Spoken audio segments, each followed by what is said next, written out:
So, welcome to the Weeping Room.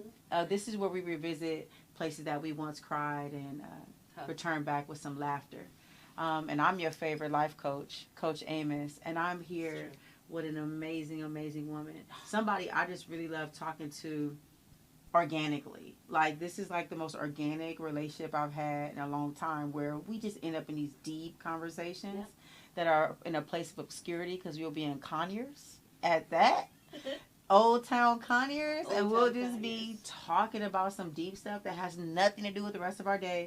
Afrocentricity and roots, culture, rock, reggae, Relationships, spirituality, like everything. We'll just like end up in this. And so I was like, well, why not come to the Weeping Room and let these people get blessed by what we do naturally? Absolutely. And so I'm here with Tanisha Banks.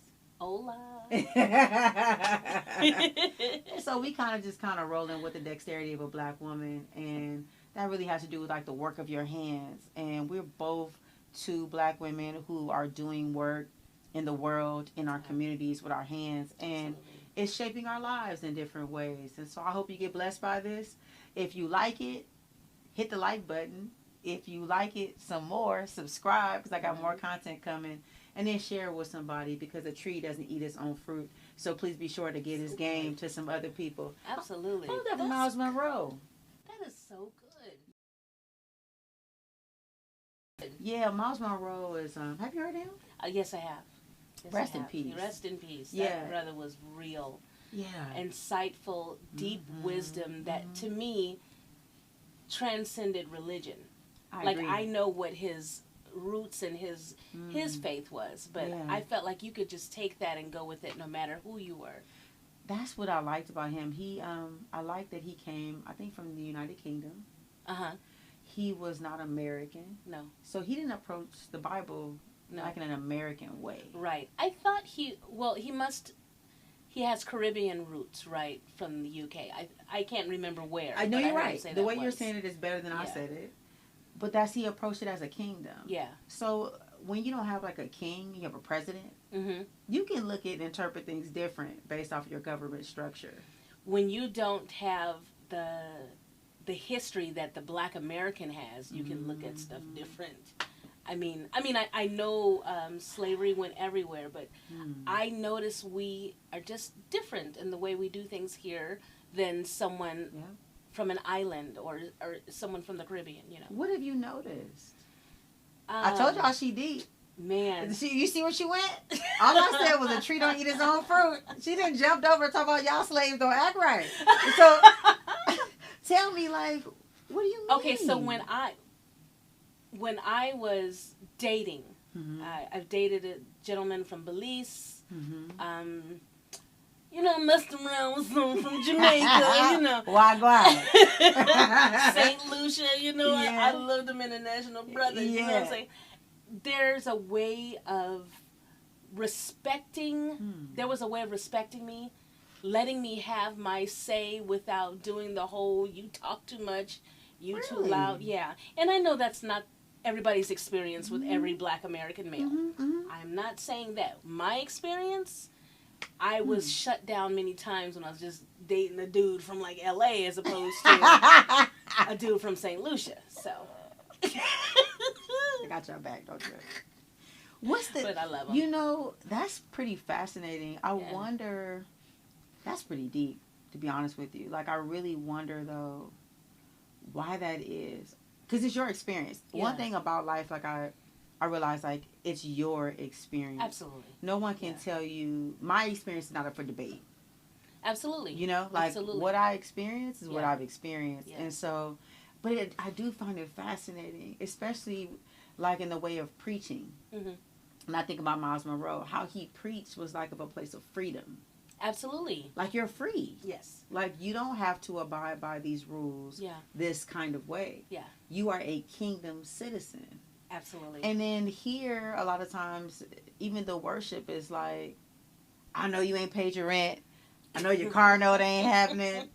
I know you ain't got nothing to eat, but God. You know what I'm saying? And it was like, when I heard him preach, I was like, those messages. Whoa. Oh, my goodness. Because it is a reality, but it's also a mindset. Absolutely. He told me I was free. Yes. And when he said a tree doesn't eat its own fruit, I said, damn. Like, you telling me that my gift is not for me? And he's also saying you can give freely without worrying about whether or not you are nourished and cared for. Ooh, you better work that. Because I think a lot of times that's a dirty word. we can be afraid to give because what if I don't get back? See, here goes back to Black American culture. I think my observance, especially in faith, we are kind of encouraged to serve from a place of fear. Pay your tithes or God's going to put a curse on you, a curse that can't be broken or relinquished, or pay your tithes or your rent's going to go. You know, it's just this place of fear, whereas others, Miles Monroe, for example, taught serve and pay the tithes because it's part of your service, because it's part of what you love, because you're nourished into the whole, and then because of that, you are nourished too. It's a totally different way of thinking about it. The thought process. I agree. I also think when I think about giving, I think about people giving out of manipulation. Yeah. As a form of control. Right. I used to be like that. I'll confess. I learned that giving I'm going to is give powerful. you this, now you owe me. Like, if I give you this, I'm giving you this, I'm expecting something back. Okay. Right? Yeah. That's why the tree, when you mention the tree, giving. Yeah. Freely, without operating out of scarcity. Yeah. I'm like, I'm giving you this, and now you owe me. Yeah. So I couldn't receive, because I felt like people were doing that to me. Yeah. Like, you're only giving me this because you want something back, or you're going to throw it up in my face later. Yeah. But it's kind of like when you give to somebody, it's a very powerful thing. It is. I learned that being stripped of everything. Yeah. I had to be in a posture of receiving. Posture of receiving. Posture of receiving. I love that. Because you learn the power of giving. Yeah. When you hear, like, I need, like, you genuinely need something, and people are giving it to you, it's powerful. It is. To receive that, it is. The humility of that, and people that like to give, when you reject them, it's abusive. People that like to give. Say it again. People that like to give, when you reject them, it's abusive. Intentionally, or not? That's how they receive it?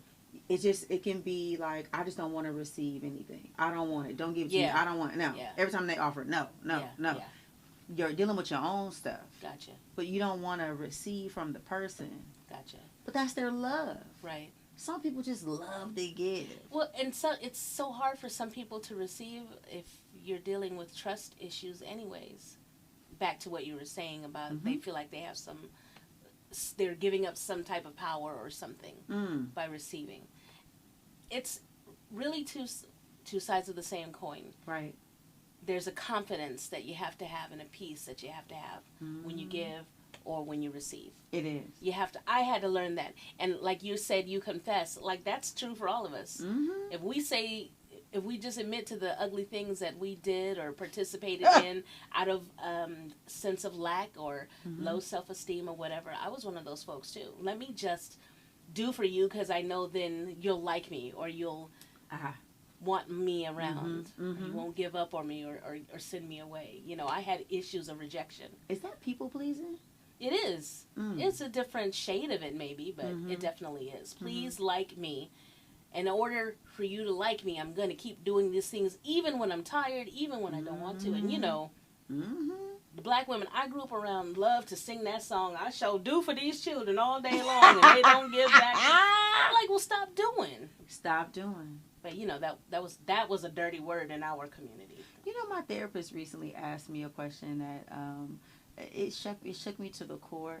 Yes, I go to therapy. I have no shame. Once a month. It used to be twice a month, but now it's once a month. Good for you. I go to therapy. You. I think you should go. You should go to someone who listens. Some of us need therapy more than we need a hairstylist. Let me tell you. Like, y'all will be in that chair every 2 weeks, but haven't talked to anybody about them issues. Lord, let me stop. Let me tell you, go back. You go to the hair salon, and you be talking to your hairstylist or listening to the stories that people are telling the hairstylist. I said, damn, this is heavy in here. Heavy. You can walk out of the salon feeling real heavy because it takes a while to get a woman. I don't know how long it takes for a man to get the haircut low key, But I know for a woman, you can be sitting in that chair for about an hour, 2 hours. Look, 9 hours total because you got there and she done took somebody else instead of waiting on you for your appointment. And then she got to stop and make some chicken and some snacks and go to the store. So you done sat through about 5, 6, 7 appointments by the end of the day. And you done heard everyone's mess. Everybody's business. Lord. And so, but the hairstylist got her own problems. Mm-hmm. Yeah, yeah. Like the therapist and the hairstylist, that is a wonderful job.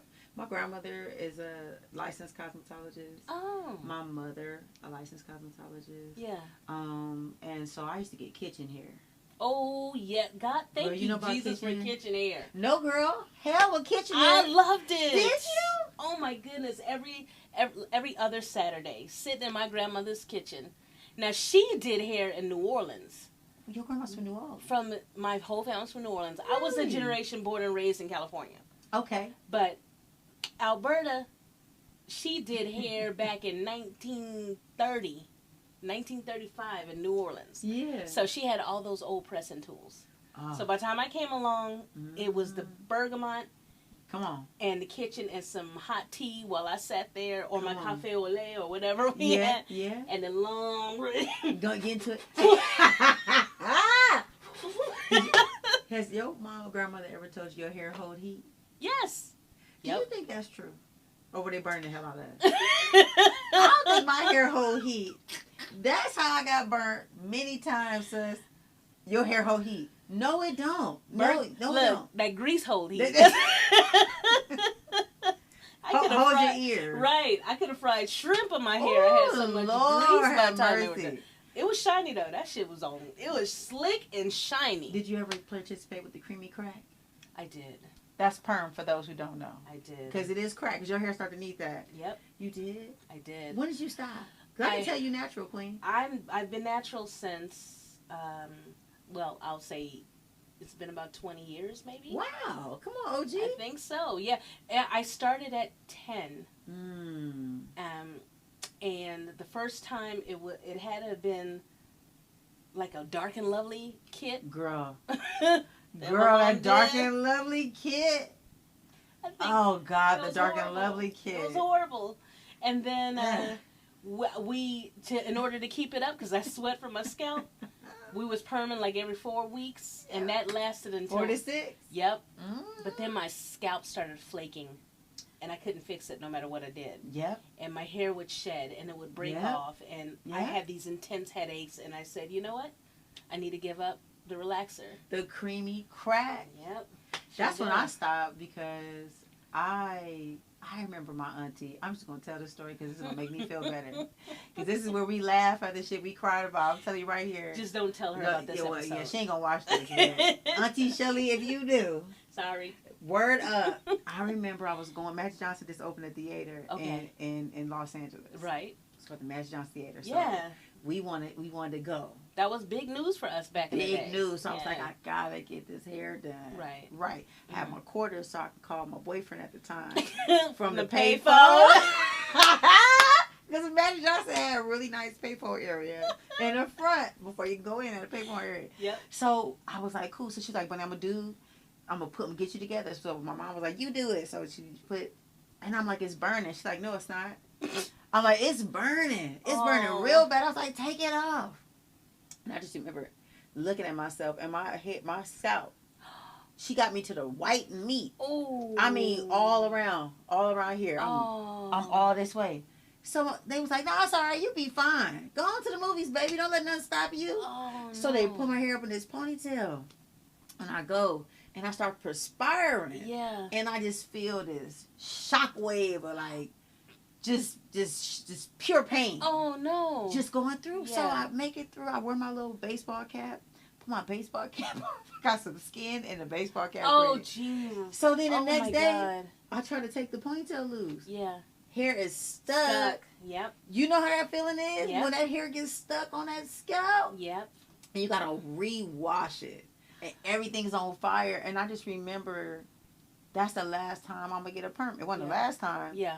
But it was like you taking skin, all of this to relax like your hair. It doesn't make sense. I really thought about this. Like I said, the headaches, the scabbing, the flaky that I think my skin on my scalp still has issues to this day, and it's like I was like, it's too expensive, it's painful. It was very. My expensive. hair should have been long. As a child, my hair was down my back before it was perming. So I was like, obviously, so. I kicked that habit, thank God. It's been years. And people say, do you think about... No, hell no. I do not think about going back. I will do a silk press about twice a year. Come on with the silk press. That's it. That's why I locked up. Yeah. I locked my hair because my hair was falling out. Oh. Like, it was falling out. And I went to a dermatologist. And they were like, oh, you got 1, 2, 3, 4, 5. I was like, for real? So I had to get special shampoos and everything because now knowing that I just have sensitive skin. Me too. So you have sensitive skin. Yeah. If you have sensitive skin here, you got sensitive skin here. And everywhere else. Everywhere else. Your eyes. So you have sensitive skin. Yep. And so putting that on was really to fit in with white folks. If I'm being honest. That's true. It's called a relaxer. That's true. It ain't for me to relax. I don't feel like I wasn't relaxed through the whole process. See, when I was a kid, they had this saying, you had it, can't you, don't you? Ooh, girl, you have you heard that? Can't you, don't you? Yeah, can't you, don't you? Can't you come and don't you try? I was not teased as much because my coil is a bit softer because my dad is Creole. Mm-hmm. But, yeah, on a hot day when that stuff fuzzes up, yeah, that's why my grandma put so much grease on it to keep it straight. Keep it straight. I like it repelled dust, rain, all that grease on it. Did you have the main grease? No, it was the bergamot. Bergamot, that blue bergamot in the jar. And then sometimes she'd have that little green one. I forgot what the green one was. I know what you're talking about. That's what I thought you were talking about. And she'd melt it down and pour it into a jar. Ooh. And then sometimes there was a little bit of Vaseline, like whatever was greasy and worked. She probably would have put Wesson in there if she had the chance. But do you remember Pro Style? I do. Let me tell you, Pro Style is some awful shit. When I think about that damn Pro Style, so I used to, that Pro Style, you get to sweating, and it just look like you dirty as hell from that damn, boy, that damn I play basketball too. Oh, so I get to wiping the towel, and the whole towel be black. Oh my God. But that Pro Style get you together though. It got your edges tight. I don't know if it was like blood sausage or what they used in it. It was horrible. Was it? No, I'm being dramatic. Okay, it was horrible. Whatever yeah, it was horrible. But Pro Style, and it dried your hair out. Rest in peace. Oh my God, and Sulfur 8. You had to mix it with Sulfur 8. Oh, Sulfur 8 had all kinds of warnings though. What you mean? Couldn't use heat with Sulfur 8. You couldn't stand in the sun too long. Like it had all these issues. Like now I'm like, oh. Our hair, one thing about a black woman's hair is durable. Like our soul. I saw somebody say on Instagram, which I was like, this is quite clever. You know, social media can be one thing or another. Yeah. But this was quite clever. He said, after all the things that black people done been through, and we still look this young. Yeah. He said, no wonder they want to take us out. We just so durable. Yeah. Like we look young, our skin and you know, all the things that we have, but we've been through so much. Well, I truly believe when they saw slavery didn't break us, that's when they started experimenting on us. Health, you know, medical experiments and things like that. Because we were such a strong, as they called it, stocky breed. When you say it like that, that's a strong, stocky breed. That's exactly what it was. And we weren't human. No. When you think about the fact that black people weren't human, you have to be an ignorant motherfucker to really believe. You have to be in a place of voluntary dissonance to really believe, to look at someone who breathes, thinks, laughs, cries, and say, yes, but you're not human. You're not human. You have to be really, just really stupid. That's the only way they can get away with it. Yeah. To be so evil. But hate is a disease. And so these were people with diseased minds after so much teaching. I try to flip the perspective. You and I have talked about this. Mm-hmm. I try to think of it. If I, all my life, not only my life, my mother's life, her mother's life, was taught something about a people, Mm-hmm. how would I react if these people all of a sudden were doing things differently? Mm. You know, and that's what it is. I'm not making any excuses for anyone, Mm-hmm. but they have been taught for hundreds of years Mm-hmm. that we were and what we weren't, and then I can understand why for some of them it's hard for them to hear us when we say you were wrong about all of that. When we talked about that, that's when I grew to truly like love you. Mm.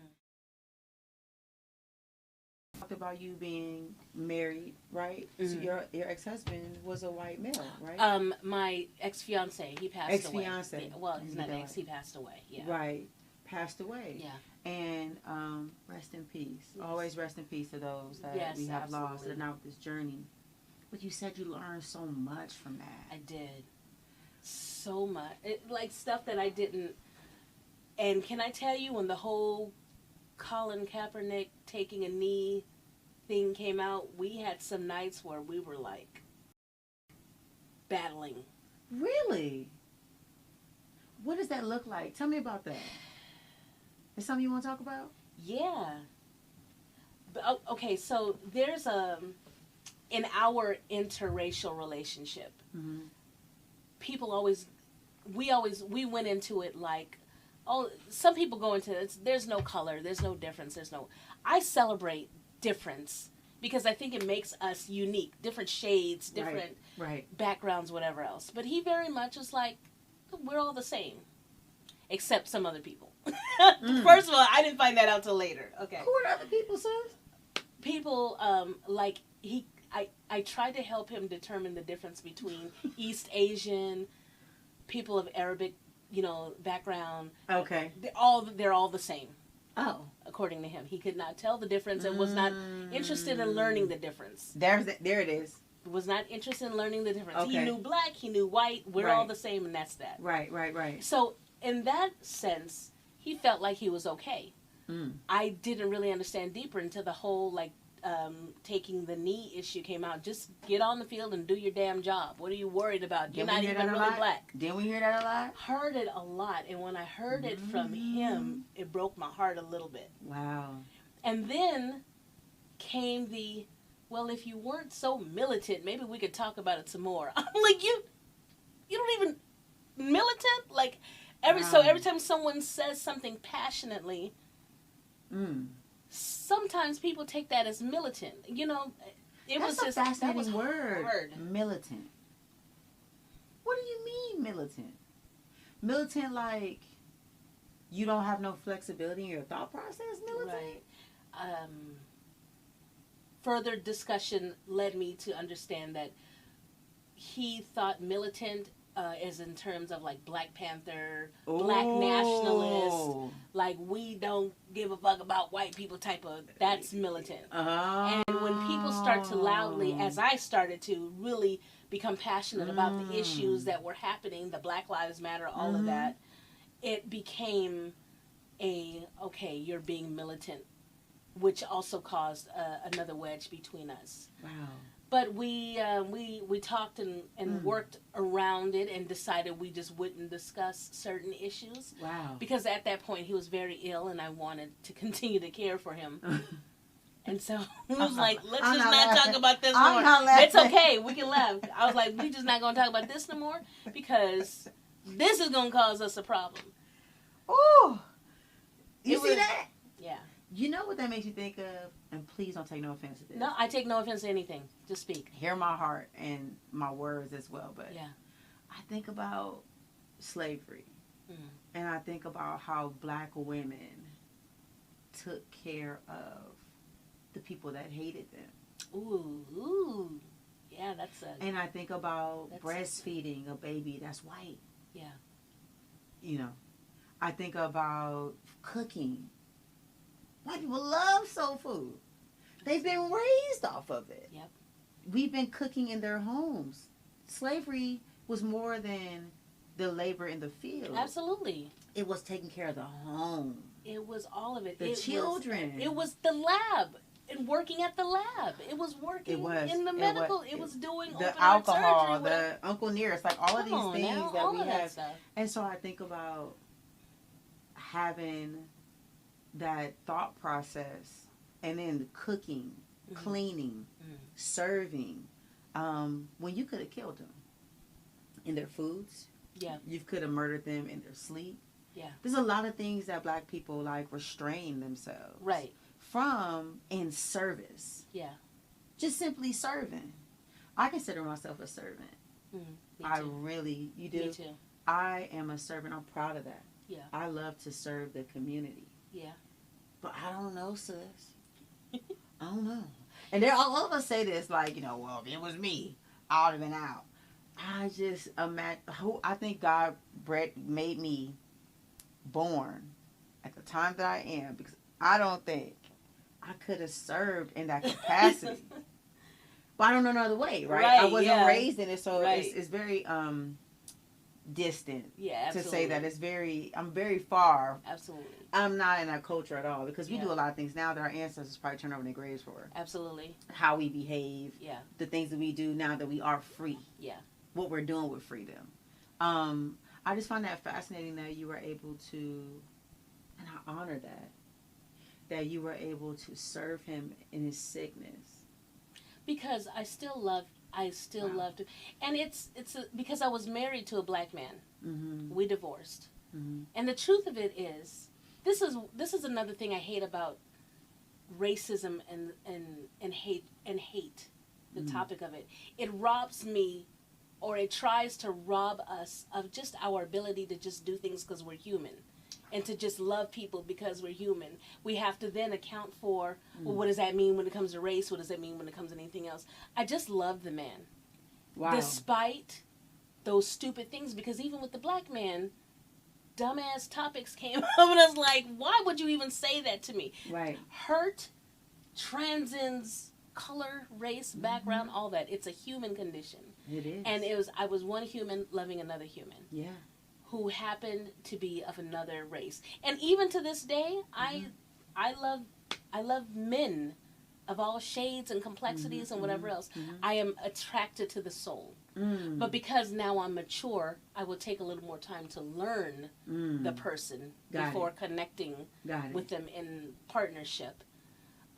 But that was just me being me completely, unabashedly, just giving 100% as I do. Well, love is, it is not prejudice. I don't believe. I believe love is just a feeling. Yeah. It's a feeling. It's not, people try to express love in a lot of ways. Yeah. And I could be loving you wrong. Right. I could be loving you all the way wrong. Yeah. I've been loved so hard where I hated it. Ooh. Like stalker type of? If they was stalking me, I didn't know, but it was controlling. Oh yeah. That's not I love you. I don't like this though. Yeah. I love talking to you. We talk too much. I love spending time with you. I cannot breathe. Oh. You know what I'm saying? Yeah, I do. Like, you are loving me the way you know how, but you're not loving me the way I need to be loved. So I'm learning in these 40 years of life, like, I love you. Yeah. But do you like the way I love you? Do you like it? That's a great thought process. I'm expressing it the way I know how. Yeah. Because you have to teach someone how to love you right. You have to teach someone how to love you, because people don't know how to love. Yeah. People.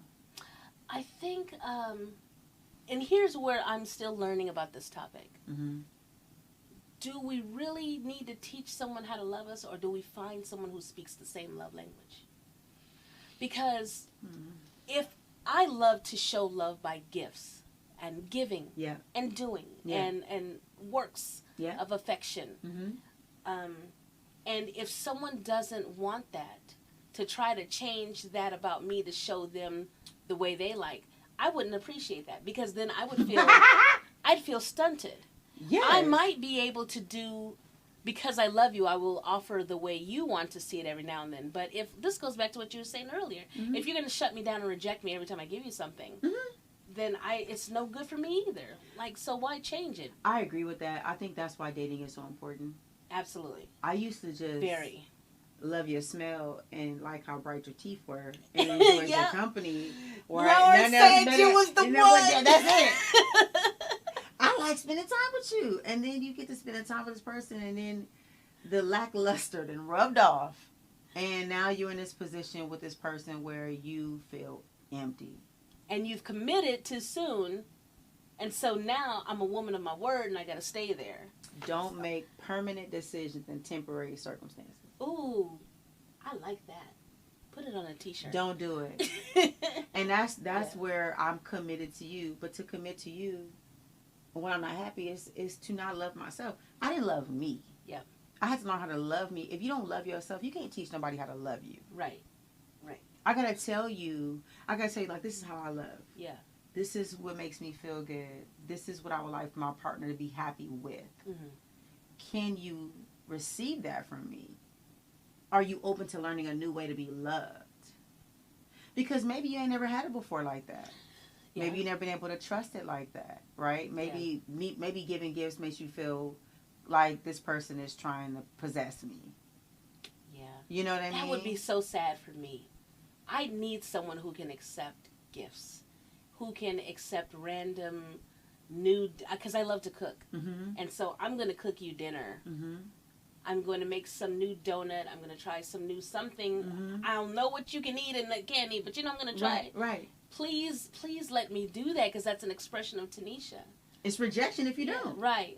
I can, and now I can take what you say is your favorite thing too, your love language, and give that as well. But so that's why I reject a little bit. You have to teach someone. I think you have to learn the love languages. Right. And then it has to be equal time on both. And it's not like keeping score, but it has to be a natural flow, I think. Yeah. How can you learn if you're not being taught? Well, I guess that depends upon how you define teaching. I feel like doing is the best, right? That's a form of teaching. Right. It's an action. You're right. If you're observant enough, you'll see that I'm showing you something about me. True. But some people want to be talked to. True. I'm like, but I'm showing you. Yeah. What, do you find me attractive? I'm here, ain't I? Wouldn't be around somebody else before. See, now you better ask. If I ask, you better answer that one. Do you find me beautiful? Now, you better say, yes, you're the most beautiful flower in that garden, because I'm leaving. I've been getting some slack about that from some of my friends. Have you? Yeah, they say, you got to be more vocal. For me, I am very vocal. I love conversation. But I'm also very action-oriented. Mm-hmm. If I'm in your presence, because my time is so valuable. Yeah. I don't have a lot of time. Right. Nobody does. You make time for what you want. Right. So if I'm around and I'm, in your presence and I'm like, what you want to do, like, I gotta like you. I gotta have some attraction to you. Yeah. Or something. I mean, so why tell you that you are attractive all the time? So I will answer from the place of previous Tanisha. Yeah. Coming from someone who struggled with my self-worth, I loved to hear the words, "You're beautiful." Yeah. Until I found out that was manipulative too. But I still love that it. Closet. I love it when it's a genuine compliment now. Yes. I love to hear the words. Yes. But I don't live and breathe for those words. Right. So I understand what you're saying. It can be a little, you got to give a little bit and do it every now and then, but I understand what you're saying. Because social media, I can't compete with social media. Oh. Because all you getting is likes and compliments. That's so sad. I cannot compete with, what is it, the metaverse? I can't compete with the metaverse. I can't keep telling you how wonderful you are all day. Yeah. That means I have nothing else to do with my life. It's like I feel like, I have this visual of like the little rat hitting a little button for the cheese. Like every time somebody gets a like or something, it's like, okay, give it to me again. You're insatiable. Yeah, Right. You're insatiable. I mean, I like to hear it as well. I'm a woman. Like, I love to hear that I'm attractive, but I also know it. True. I'm See, being real with you. And that's why I said I came from a place of needing to hear it all the time. Now that I know it, it's like, I'm not even gonna like diminish the thoughts I have of myself, but I know that I'm attractive. So yeah. like, I feel like if you don't find me attractive, you're bad. That's how I look at it. Yeah. Like, I mean, it's your bad. Could you be with someone who, this is hard to ask, but I'll try this. Someone who maybe didn't find you as attractive. You know, you hear those people that say, oh, I don't care about the looks. I go for it's only the personality or whatever they can. Could you be with someone who didn't find you attractive? What, could we even be together if you don't find me attractive? That's what I'm saying. That's what I'm like. Could you kiss somebody you don't find attractive? Can you be intimate with somebody you don't find attractive? There are people who say they can, like, because they say that all that they go for is they're attracted to the personality, so that overrides the physical characteristics. If somebody told me, damn, I want to hear it. What a fucking question. I like you, but you know, I think I like your soul, but you're not the most. No, I don't think they would say it. No, what were we talking about? Like, if somebody said, "I'm attracted to your personality, not your looks." I don't think it would happen like that. So come on, give me a scenario, Tanisha, because I'm over here struggling. Somebody text us and help us clear this up. So if someone, okay, I've had it. So let me. Oh. I don't know how it came up, but it was like, you're not, because I'm obviously plus size. I'm plus size. We both full figure women. Well, I'm fuller figure than this person was used to. I don't usually date plus size girls, but you've got such a beautiful spirit. I'd love to get to know you. That's what it was. And for me, I felt like, okay, that's interesting. Let's try it. And then it turned into an attraction. But I don't want that anymore. Now I want you to walk in the door like, God damn, you look good. That's what I want now. But Tanisha, what?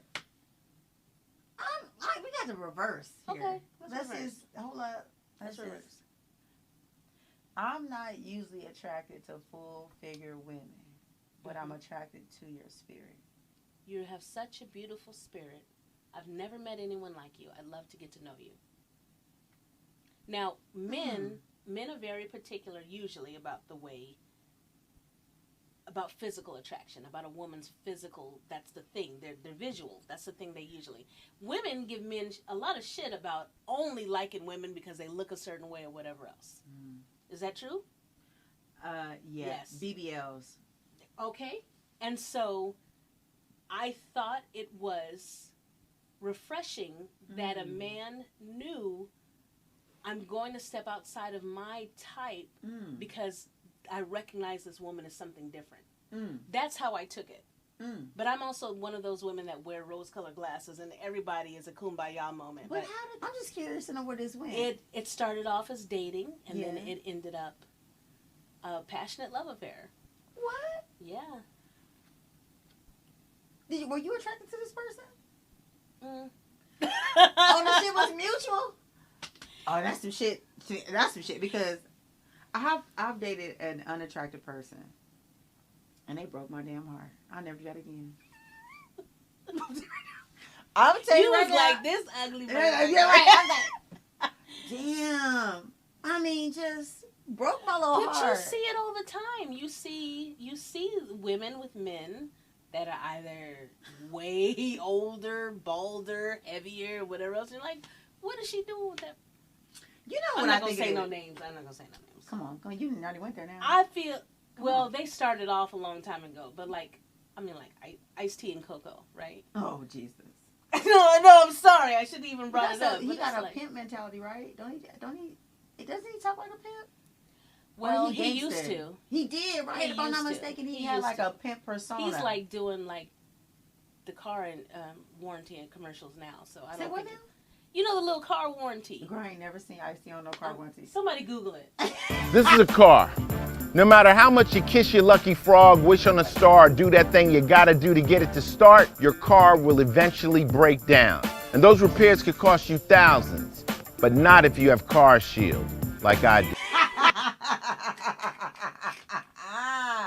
I feel like Beyonce and Jay-Z. I didn't want to say that, but I felt that way. Yeah. He got money. He said he's never met an ugly billionaire.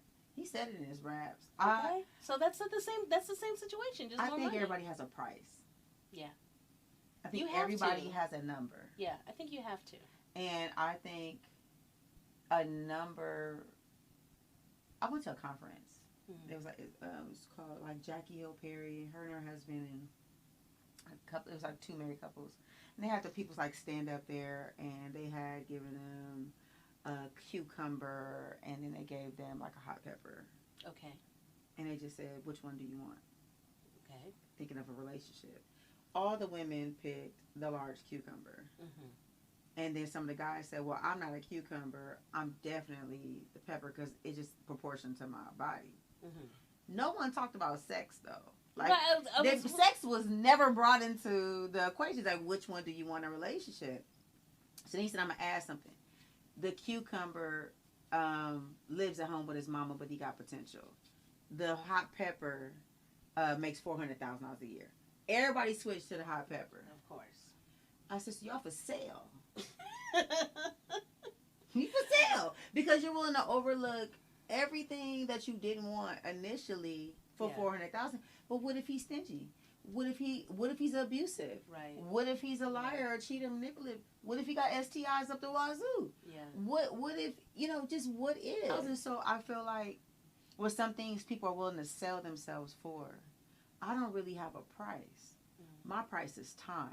If I like spending time with you, if I want to engage with you, to me that's more than anything I can give you, because I'm busy enough to find a reason not to spend time with you. Mm-hmm. So my time, I cannot get that back. Yeah. My time, I could be making money, but I'll be spending money or spending time with you. Like, time to me is precious. Yeah, if I can enjoy your company, that's more important than anything. That means I like the way you look, because I'm not around too many things that are not aesthetically pleasing. I'm vain in that way. Okay.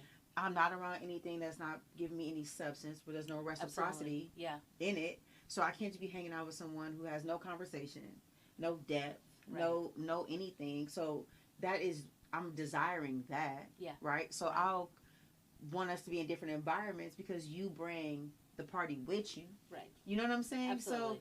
So for me, it's time. If you don't have no time for me, I think that speaks volumes. I'm that way in the sense of, if you don't have time for me, I know you don't really value me, and you don't really want to be here. And that's okay. It's okay. It's like, just go and do what you do you, and I'm going to do me. Mm-hmm. Whereas before, I'd be like, what can I do? The thought process was, what can I do to make this person want to be here with me more? What changed you in that?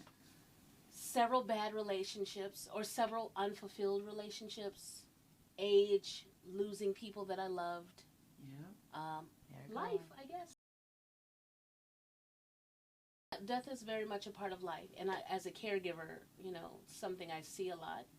And I have seen people in their last days either long to be with their family or prefer to be alone because of their family. Mm. So seeing a lot of end-of-life conditions has made me really think about what I'm choosing on a daily basis. Wow. You have been with people in a time where you were the last person they saw? Yes. How many times has that happened to you? At least a dozen. Really? Yeah. Did you know these people prior to caregiving for them? Only two. Caring for them, not caregiving, Trillina. Right. Caring for them. Only 2 or 3 of them. Really? But the others were started off as assignments, and I have a philosophy that once I take on assignment and I'm taking you into my care, I'm family. We're family. And the blessing in that is, a caregiver, I can come in and not know who you are or what you did in your earlier years.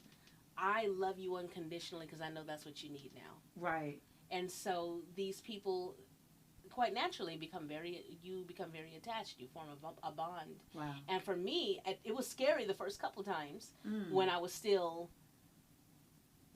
caught in the heaven or hell trap. Evil or good trap, when I was still caught, when my mind was still there, it was scary at first, someone didn't have Jesus and they were dying. I didn't know demons was gonna come get. It was all this dumb shit. I'm not laughing. You would think that. No, you. Yes. This is deep. Yes. So somebody's dying. Yes. And they don't believe in God. They don't believe in God, and I don't know if they've accepted Christ or not. We were told, if angels aren't coming for you when you're ready to go, hell is opening its gates to welcome you in. Right. And I didn't want to be sitting there holding their hand when that happened. Oh, you see what I'm saying? See how crazy it sounds, but that's really what I thought. No, it's not crazy. That's really what I thought. It's literal. And so, once I got past all of that, and I kind of looked at it as a ministry to be there and hold their hand.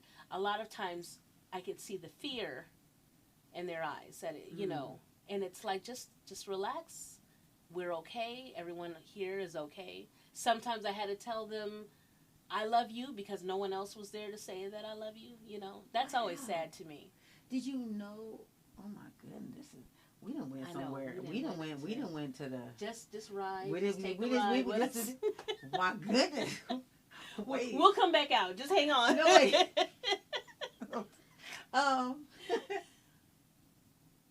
I'm so stuck. I'm sorry. Take No, a sip. no. I'm not overwhelmed. I just have never seen somebody before they died. You haven't? Never. I've never been in the presence of a person before they left this earth. Wow. Never. So I'm trying to imagine. Oh, wow. With that embryonic state that I'm in mentally with that. Okay. Right? Like how do you know they're leaving? I'm sorry. I sort of rushed into that topic assuming you're great. that you knew. No, this is good. It depends upon their state of health. You know what I mean? Wow. It can be very peaceful for some. Yeah. And for some, it could be painful and terrifying. Really? And I've always taken the opportunity to bring peace and love in that moment. Well, how do you know what's happening, Tanisha? Well, there's a way that they breathe. Oh.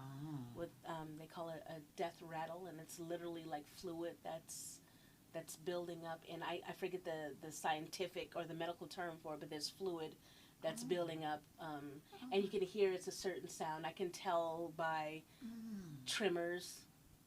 Sometimes it's just intuition. Sometimes I can just intuitively feel that it's happening, and I've never been wrong about it. And you present. Yeah. I had one gentleman that needed to be repositioned, and I repositioned him, and they say in the last few hours you don't move them or anything at all. If someone is transitioning, it can be, they're either really comfortable or they're really uncomfortable, but sometimes just a little thing that you do can cause a difference. But he was struggling so badly to breathe. I just moved him just a little bit, and he was suffering from dementia, and it was just like the slight moment when he looked at me and he held my hand, like he was present, he was there, and in my heart I knew that was his goodbye. And 20 minutes later, wow. And so I kept talking to him, telling him how much I appreciated his friendship. Wow. And I hope that if he could get a message to me, he would. Just letting him know that his family was going to continue and whatever he's taught them, and nobody was there. It was just me. It's just me. That is so damn beautiful. I got to tell you, I got a whole nother level of respect for you, because I don't think everyone is privy to that in their life. Yeah. I think that I may represent a lot of people who run from that. Yeah. But the fact that my mantra this year has been to just be present. Yeah. I've been a runner majority of my life. And I'm exhausted from running. Okay. Right? Like, just enough of running. Just go scared, go crying, go happy, go sad, go wealthy, go poor. Yeah. Go pissed off, go happy, but just go. Absolutely. Just be there. Yep. Wherever there is, show up. Yeah. So you're speaking to me about a presence that is actually a privilege. I believe it is. It's a privilege to be the last person, because some people die alone. That is, I hate to say fear, but like that's the thing that I don't want from my life. Wow. I want someone, and so I can give it so freely because I feel like I'm giving into the universe, and it gives back accordingly. Someone will be there, but that's not the only reason I do it. I do it because I don't know. It's like it brings me joy to know that I can make that easier for someone. If they're ready to say goodbye, sometimes family members aren't ready. And I've experienced that. I've been there. You know, praying, God, heal him, raise him up, keep him here, and whatever else. And was mad at God when it didn't happen. And then heard one day the small, soft voice that said, you don't know what that person's prayer was. I took them because they wanted to leave. So sometimes family is praying. Girl, I got chills, girl. That's it, exactly. Sometimes family is praying. We don't want to let go. But that person's like, that's all they want to do. I hope that frees somebody. I don't know if that freed me. Oh, my God. Yeah. You know, Tanisha, you so deep. Y'all lucky to be a part of this. Me and Tanisha talk about this in the middle of Old Town Conyers by the trash can. And y'all up in here at the Brook in the Weaver room having this conversation. Because these are the things that I know you cried about this. We can sit here and talk about this stuff at this time. Thank you for sharing that. Yes. I went to Mexico. Viva la Mexico! And when I was in Mexico, I went with some people who had never traveled before out of the country. And I was able to kind of make some comments or kind of be a little bit encouraging in a way because I don't travel to be American. Gotcha. Yeah, I really, right. I don't, right? Like for me, I'm going to another country. Now I know where the embassy is. Right. And I got my passport. And I am an American citizen. Right. If something go down, you know I'm out of here. Gotcha. Don't get that twisted. Gotcha. I love that I'm an American. But I'm not coming to your country to flaunt my American arrogance. Right. I saw recently a video of a guy talking real greasy on a mic about Paris. Y'all save all y'all money, all y'all lives to come here. Let me be the one to break your bubble. First of all, Paris stink. It smelled like piss, cheese, and armpits. Child, eating the damn pigeons was crazy. Paris looked grimy as hell and dungeon, post-apocalyptic. Yeah. So I was watching it and I thought about you're going over there with your American principles. When I go to different countries, I go to somewhere. Here's the saying: go somewhere to be nobody. I've never heard that, but I like that. I go somewhere to be nobody. Yeah. We were in Amsterdam. Me and my partner was sitting sitting down, having some coffee. It was like 3:00 in the morning. Okay. And there was police walking the streets. Huh. And as a black woman, I got a little nervous. Of course. You clenched up. I'm like, I clutched my purse. Like, hold up. We need to go in the hotel room. Like, what's the deal? They walking. So they were talking to some people and just having a good old jolly old time. Mm-hmm. And I looked at her and I said, we don't even matter. No one is even paying us no attention. Yeah. We don't even speak the native tongue of most of these places we went to go visit recently. We don't understand the food, the culture. Yeah. You try tipping somebody, they get offended. Right. I'm a professional. I don't live off of tips. Right. Isn't that something? I charge you and I get paid. I mean, this is what they told me in Amsterdam, to my face. I'm like, can I tip you? No, I'm a professional. I get paid a living wage. I don't need extra. So, traveling while black has taught me that I'm free. Yeah. And that I don't need to be an American to embrace a culture. Mm-hmm. Because I'm going to figure out what these people are up to. I love people. Yeah. I just want to understand how they're living. What they do, what's different, how do they wake up and go about their day, and I love all of that. What do you feel about, do you know any people that haven't traveled before? I do know. That's always astonished me. Like, you don't want to see something else. You don't want to see nobody. And a lot of them are in the South. What do you think that's about, Tanisha? I don't know. I don't understand it, to tell you the truth. If I just from observation, I mean, I don't know. I'm perplexed by it. I Why really do you am. travel? Because I like people. I like culture. I like learning.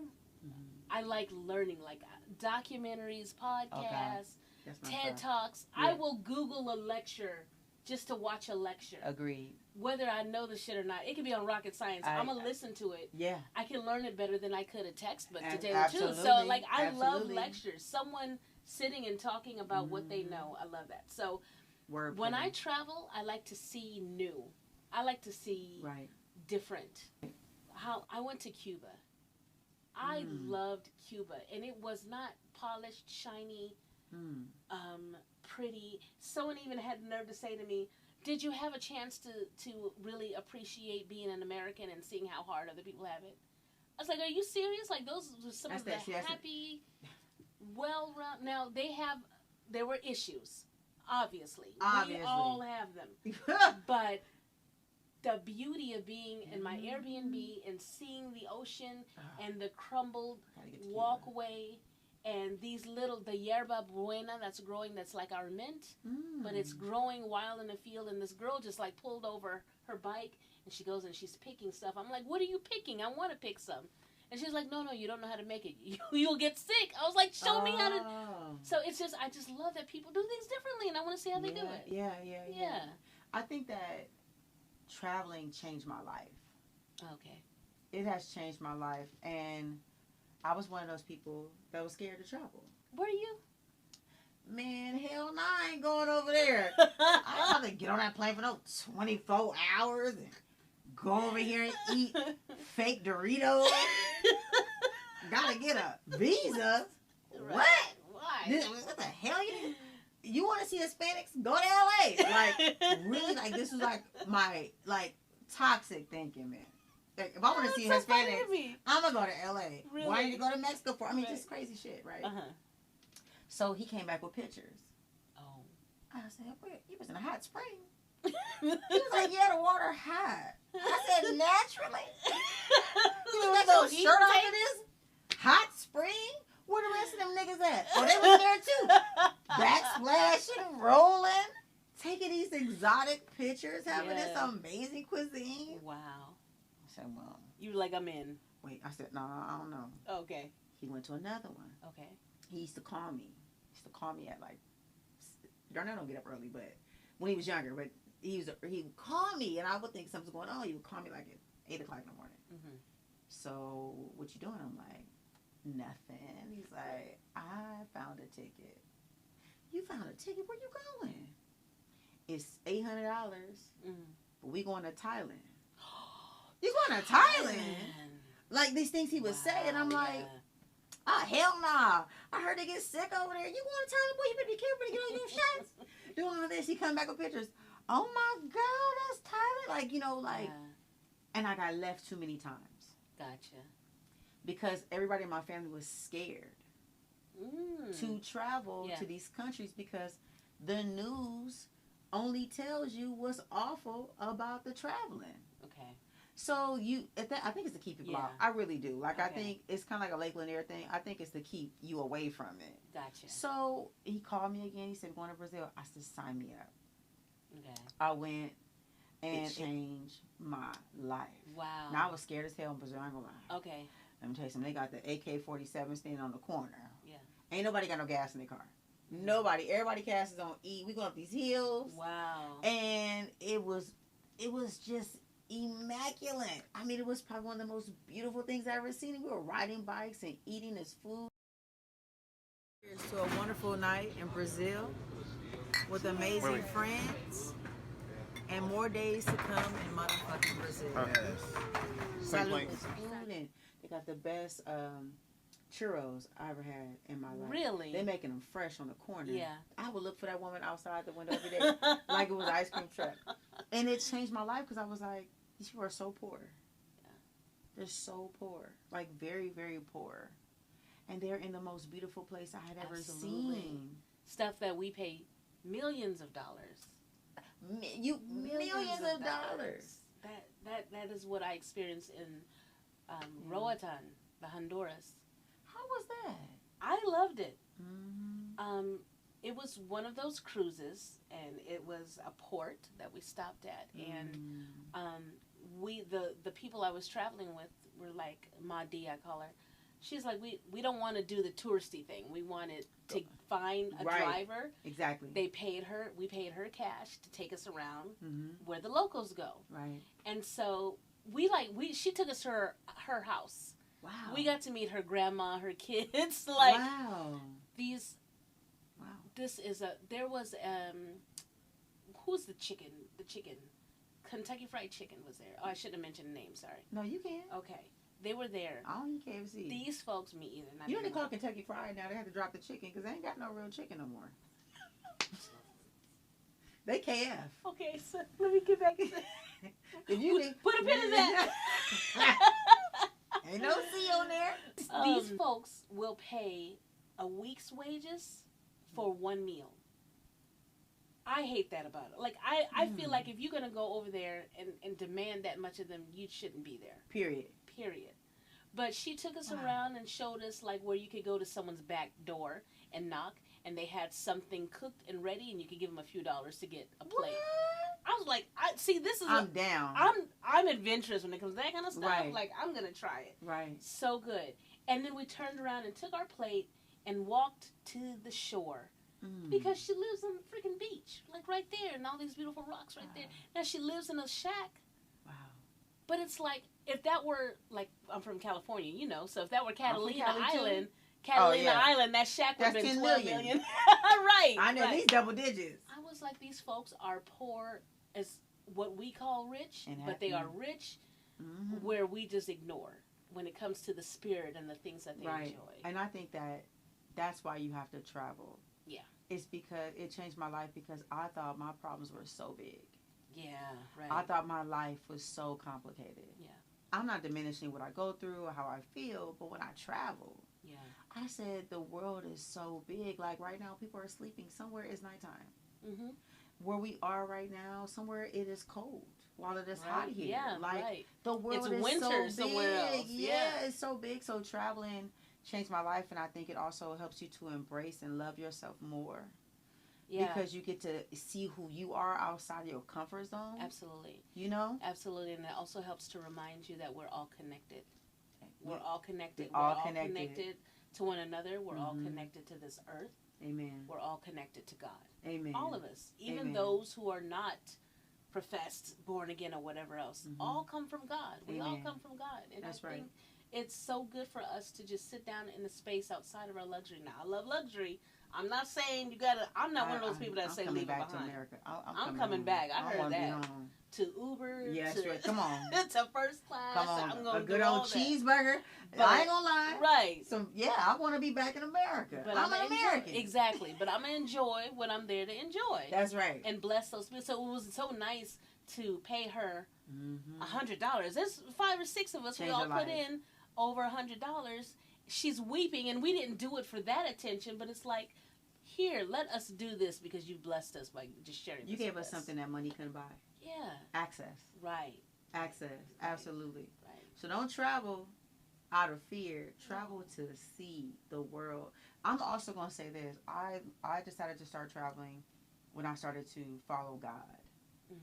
And I said, if the Bible is true, and the word says that this is my God, and I have an inheritance, right, and I've been ransomed, and He chose me, He gave us all permission, and we have power, then why do I need to be stuck in one place?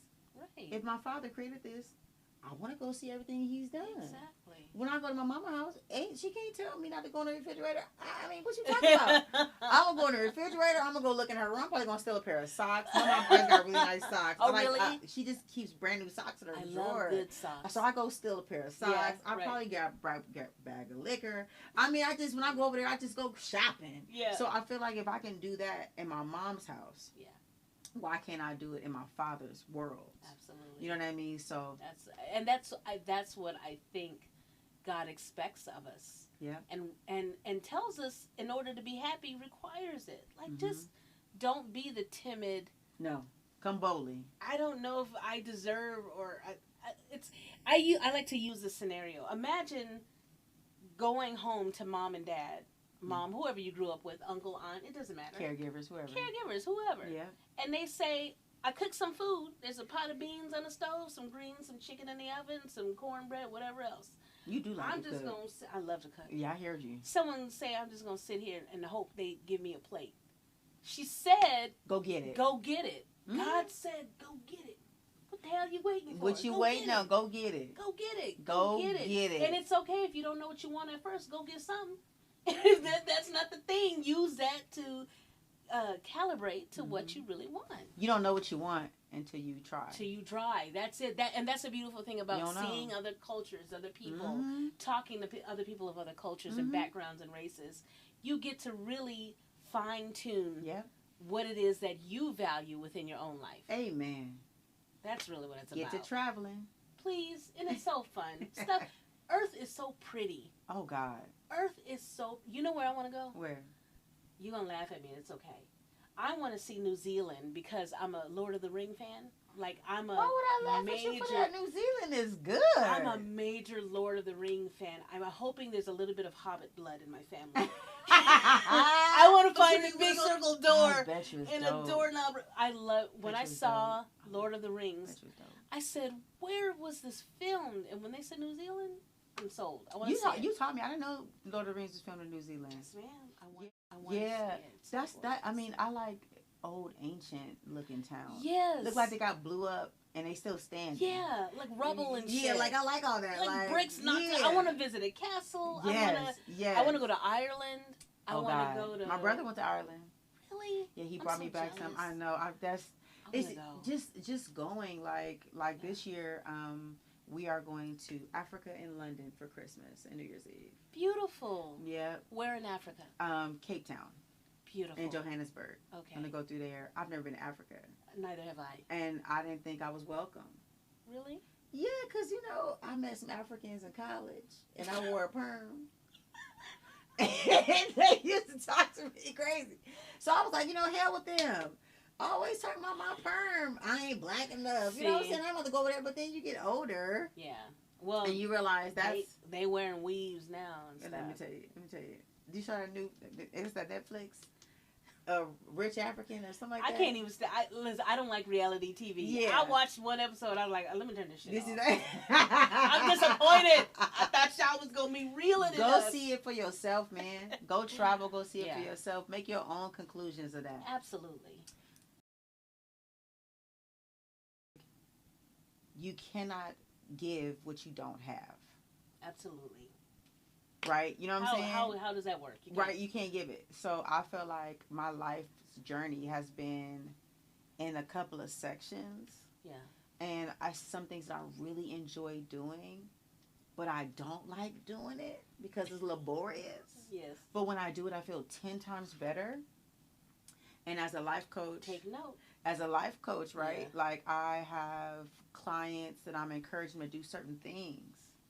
And I realize there's like a drop-off point. And if they would just do that one thing, or those two things, they would see a shift. Yes. But I, too, struggle with what I'm recommending. But I know it works. Right. Because I do it when I do it. Yeah. I feel so much better. So it's something that I want to add to my practice. And it's also something that I want to give to the world because I feel like I have books in my belly. Mm. And I feel pregnant. Yeah. Like super pregnant. Like I feel labor pains. Yes. I'm uncomfortable. Yeah. I'm at everything where a woman talks about like I'm ready to get this baby out of here. Yeah. And I'm afraid of what it's gonna look like. It's kind of like I got pregnant on accident and I don't know who the daddy is. No, this is like how deep it giving me, sis. Like, I am pregnant. Okay. But I don't know if this baby will come out white. I don't know if this baby will come out blue eyes. I don't know. Right. But the baby is mine. It's yours. It's my baby. No mistaking that. That is my child. But what else the pappy. Like, that baby's pappy. Like, so I am so pregnant and I need to, and me and you talked about this. So, Did you write your chapter? I did not. I scratched out some notes and I've I've learned to use the iPhone really well this year. So I told Siri to take some notes, and I made like a voice recording of the chapter. I heard that's how you gotta do it. And so here's what I struggle with. It's almost like the commitment of sitting down and putting it on paper. Why is that so hard? Because there's that little bit, for me, I think, is that little bit of the perfectionism thing. That is it. Because I grew up with a critic. And I can be so critical sometimes. I can be very gracious. So true. But when I'm just not careful and intentional, I can be very critical. And so sometimes, if I'm not intentional about shutting that voice up, and as I try to do things, that little voice starts to run rampant. And is it good enough? Did you say that right? Did you get that? Like, I used to get so stuck on that kind of stuff. And it's like, I actually wrote that in a journal. It's hard to giving birth is hard. I've never given physical birth. Me either. But I've avoided it at all costs. Right. Because I know I don't want to carry around something within me for 9 months. And it's like, when I think about this book, I've been carrying this book for about 12 years. Come on. And it's like, it's the same thing. It's getting heavy. It's dropped to the bottom. It wants to, and I'm just afraid. Mine is crowning. And I'm afraid to push. Why am I afraid to push? Because it's going to hurt. Can I tell you why I'm afraid to push? I'm vulnerable. I'm a very private person, even doing this podcast. Yeah. As charismatic as I may seem to others and have been complimented for. Yes. I'd rather be in the back somewhere. Huh. I don't want to do a podcast. I know it sounds crazy. I'm going to come clean. And you're so good at it. I don't want to do it. This is so natural. And I'm scared. You hear me? Like, when I say, like, doing this podcast, it's kind of like this is what God told me to do the podcast. Okay. Like you said, you heard that still soft voice? Yeah. God told me, do the podcast. It's for the introverts. Ooh. Nice. This is not for me. Yeah. I don't want guerrilla marketing. Yeah. Or all these crazy ass conversations people having just to get a snapshot. Right. This is like how I operate all the time. If there's no substance in a conversation, I ain't having one. Yeah, your tribe will find you. Yeah, I don't want to mince my words or Gotcha. even waste conversation. Yeah. So I got to put this podcast together. Or I feel sick. Wow. I feel physically ill when I neglect to steward the weeping room and the brook. That is something else. I can't sleep. And the book is starting to be added as the trio, like a motherfucking Long Island iced tea. It's like mixing in with that because it's not for me. Yeah. It has nothing to do with me. Your inventory is calling this work from you. Those souls placed in your inventory has placed a demand. Remember the story of the woman with the issue of blood? Come on. And when Jesus said, "Who touched my garment?" Yeah, I felt virtue. It's the same thing when we do the thing that we're supposed to do. I was on stage last weekend for the show we did. Congratulations on that. Thank you. It went very well. But there was a moment where all the rehearsals we did, no one, the young lady, Dondria and Nicole, that starts singing her portion of the song, she almost can't sing it. She's so emotional. That had never happened. Wow. She's so emotional. She's working through the song, and then we're all emotional and stuff. And it's like, well, what happened? And I had said, because someone reached out and needed that. Ooh, they drew the virtue from us. That's the same thing. There's people that need you to do this, and they're calling it from you. And you know what? I believe that I am born at this time, in this moment, because I have something to give. Absolutely. And I want to give birth to things that will live beyond me. I'm in my legacy years, Queen. Yeah. I'm in my legacy years. Like, none of this has anything to do with me getting pleasure out of it. Right. The satisfaction I get is seeing other people win. I never want to be the reason. I want to be a part of the win. Yeah. Do you know what I mean? Like, I want people to win because they want to win. I just want to be a part of the journey in a sense of like, you got this. Yeah. You can do this. Right. But I don't take my own advice. Because to take my own advice is to be very vulnerable with myself. Yeah. Writing a book is therapeutic, but it's also telling on myself. If you're gonna do it the right way, it is. I'm telling. I mean, that's what I want to do. I want to make sure I put the hard shit in there, the ugly shit, the disturbing, embarrassing, all of that. And it's like, I actually said I was waiting on 2 family members to leave this earth before. Yeah. Because I'm gonna put some stuff. I'm gonna say some stuff. They're gonna be like, Mother Edgerton did that? Yeah. I'm like, yes.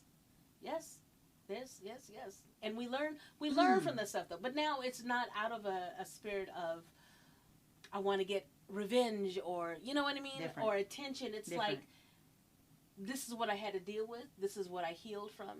And if I truly believe, and I do, that everyone that is passed on understands now even their mistakes somehow came together to work for me to learn a lesson. I know they're okay with me telling the story now. I love that. I believe 2 things. One is that lessons are given. My pastor taught me this. Pastor Pierre, Apostle Pierre. And he's, Shalina, let me tell you, I said, I'm going through it. I remember I was in a valley. I was not in the mountain, I was in the valley. He says some people go through things and learn lessons as a teacher. Some learn it as a student. He said the lessons of a teacher are hard. Do you know why? I said, absolutely not. His response is, because you got to teach it. Because you got to teach it. So you got to understand it to a different depth. It gotta hit you in a whole nother kind of way. And he said, you know, he would tell me things, and I said, why when I come to you with these things, you ignore me? He used to stop talking. You know, when your pastor stopped talking. Yeah. It's something wrong. Right. And he said, because I'm not about to do this with you. He said, if you won't accept who you are, the devil knows who you are. You have to know who you are because your enemy does. So if you're running from you running from life. Yeah. So I feel like this book is a culmination for me and you to become free. Yeah. We talk about freedom, but it's emotional freedom. Yeah. It's not enough to be emotionally intelligent anymore for me. I want to be emotionally healthy. Right. I want to be healthy, not just aware. Right. Right? Yeah. So I got all this information that I learned as a teacher that I refuse to give to my students. See, now that puts a whole different urgency on it. I've got this and I'm withholding.